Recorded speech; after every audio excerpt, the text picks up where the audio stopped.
இந்த மருத்துவக் கல்லூரி மாணவி உயிரிழந்ததுக்கு வந்து கனிமொழி எம்பி எந்த கருத்து சொல்லு? இல்லையே, நான் சொல்லியிருக்கேன். ஏங்க போய் செக் பண்ணுங்க போட்டிருக்கேனா இல்லையான்ட்டு. அவங்க குற்றச்சாட்டு யாரு? அவங்கள போய் செக் பண்ண சொல்லுங்க. இந்த மருத்துவக் கல்லூரி மாணவி உயிரிழந்ததுக்கு வந்து கனிமொழி எம்பி எந்த கருத்து சொல்லு? இல்லையே, நான் சொல்லியிருக்கேனேங்க. ட்வீட் பண்ணியிருக்கேன். சமூக வலைதளத்திலையும் ஒன்றும் வெளியிடல.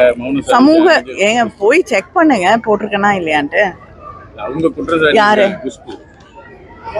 அவங்கள போய் செக் பண்ண சொல்லுங்க, அப்புறமா பேசுவோம். சரி.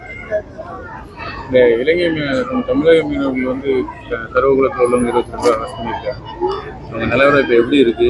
படகுகளோட சேர்த்து விடுவிக்கிறது வாய்ப்பு இருக்குதா?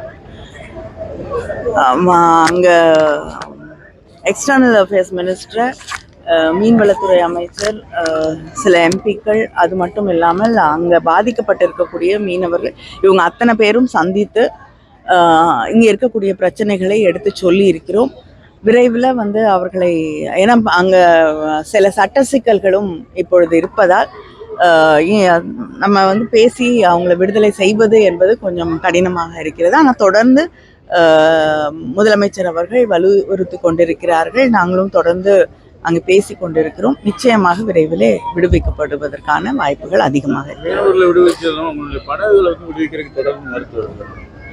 அதுதாங்க, அவங்க பார்லிமெண்ட்ல ஒரு லா பாஸ் பண்ணியிருக்காங்க. அது வந்து தேசியமயமாக்கப்படும் என்று நம்ம அதுக்கு பேசி அதை மாற்றுவதற்கான ஏதாவது வழிவகைகள் செய்தால்தான் படகுகளும் எளிதாக விடுவிக்கப்பட முடியும். சரிங்க.